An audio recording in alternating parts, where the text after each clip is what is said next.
Si hay alguien que conoce cómo actúa el kirchnerismo contra los jueces, contra los fiscales que los investigan, es el doctor José María Campagnoli.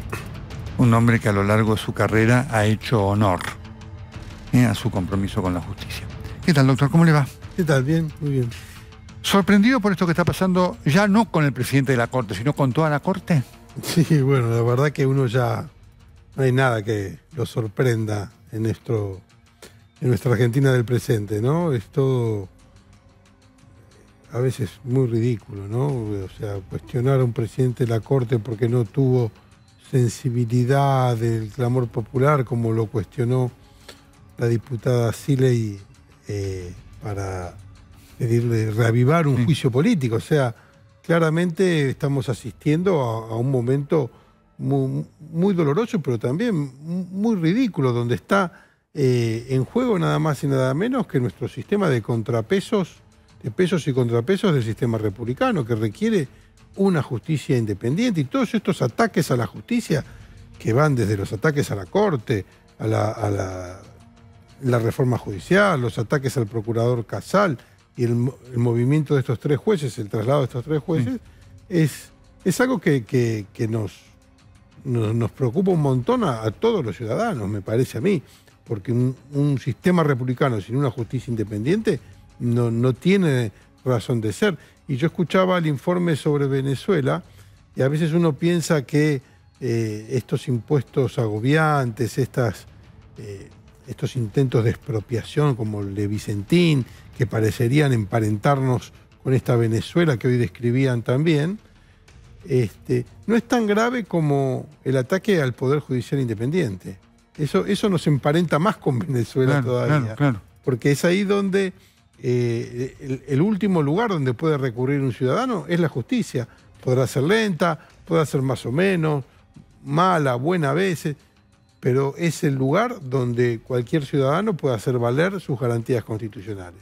Hoy, ¿cuál es la vivencia que se da allí de lo que usted recoja?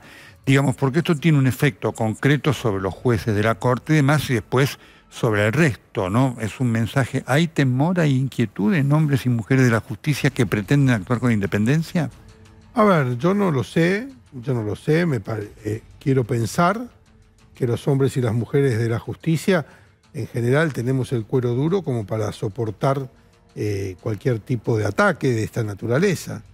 Pero claramente este tipo de ataques, estos embates que mencioné recién, parecerían tener un designio común, parecerían tener una única finalidad, porque yo no he visto a ninguna parte de la población o de la ciudadanía pidiendo una reforma judicial en este sentido, ni preocupándose por si estos tres jueces, Bruglia, Castelli y Bertuzzi, estaban bien sentados donde estaban. La sociedad nunca se expidió sobre estos temas. Tampoco la ciudadanía ha mostrado ningún reparo contra el procurador Casal, un hombre honorable, de trabajo, de más de 40 años de pertenecer al Poder Judicial y al Ministerio Público Fiscal. Y si vemos también la creación de esta comisión llamada Comisión Veraldi, parecería que lo que une a todas estas cuatro vertientes es el interés de una persona o de un grupo minúsculo de personas que están preocupadas por su situación procesal. Da esa sensación, y pensar lo contrario es no entender que estamos asistiendo a lo que, como creo que dijo el senador Lustó, a la agenda de la vicepresidente, a lo que le interesa a ella. Y esto es tan escandaloso y es tan obsceno, porque está pasando en nuestras propias narices todo el tiempo, como ocurre también con las contradicciones permanentes de decir una cosa y hacer otra, de olvidarse de los archivos que hay, de los que se decía hace unos años, y ahora decir... La verdad que a veces uno siente mucha pena por el país que le voy a dejar a mis hijos. Siento a veces siento vergüenza también, ¿no? Porque es como estas cosas están pasando y somos todos argentinos, ¿no? Y tenemos que vivir con este tipo casi de republiqueta en la que estamos viviendo hoy en día. Usted vivió un proceso de juicio político y por eso nos interesaba mucho, porque una cosa es enunciarlo, otra cosa haberlo vivido con todos los embates que sufrió. ¿Cree que se va a repetir eso contra el presidente de la Corte y contra el presidente y la Corte en general? Yo espero que no y creo que no. A mí me parece... Estamos viendo imágenes del momento en el cual la gente salió a apoyarlo al compañero, que fue un hecho muy importante. Lo escucho, sí, decí. Yo lo que pienso es que más allá de la cuestión institucional, de gravedad, gravísima cuestión institucional, que la propia Corte lo ha marcado, que está en el caso de estos 3 jueces y en todas estas cuestiones, que es algo que nos interpela como ciudadanos, hay una parte que tiene más que ver con lo humano de cada uno. Porque a mí cuando de un día para el otro, yo no sé si usted recordará, sí, pero por supuesto, yo estaba acá en su programa. Y se enteró en nos el Juego enteramos Limpio acá, de que yo había estado todo el día tratando de ser escuchado por el tribunal que me iba a juzgar y me habían negado la palabra, había presentado una cantidad importantísima de escritos que no hubiesen tenido tiempo de leerlos y resolver con justicia. Y yo me entero a la noche de que había sido suspendido. Jueves a la noche en el Juego Limpio, así fue. Y todo eso genera en mi familia, en mis colaboradores, que también de un día para el otro fueron desalojados casi violentamente de sus despachos y destinados a lugares donde no se podía trabajar, que estaban prácticamente hacinados y que costó mucho tiempo, muchos años que poder recomponer ese equipo, que vuelvan a sus despachos, que vuelvan a trabajar conmigo. Todas esas cuestiones, mi familia, yo de un día para el otro empecé, yo además de mi fiscalía tenía una suplencia, con lo cual tenía un sueldo y un tercio más, y de un día para el otro empecé a ganar la mitad y mantener a mi familia, a mis 5 hijos.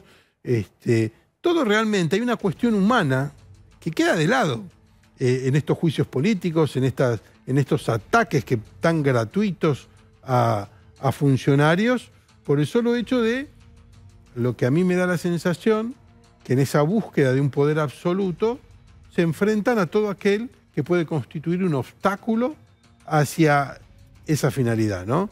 El poder absoluto.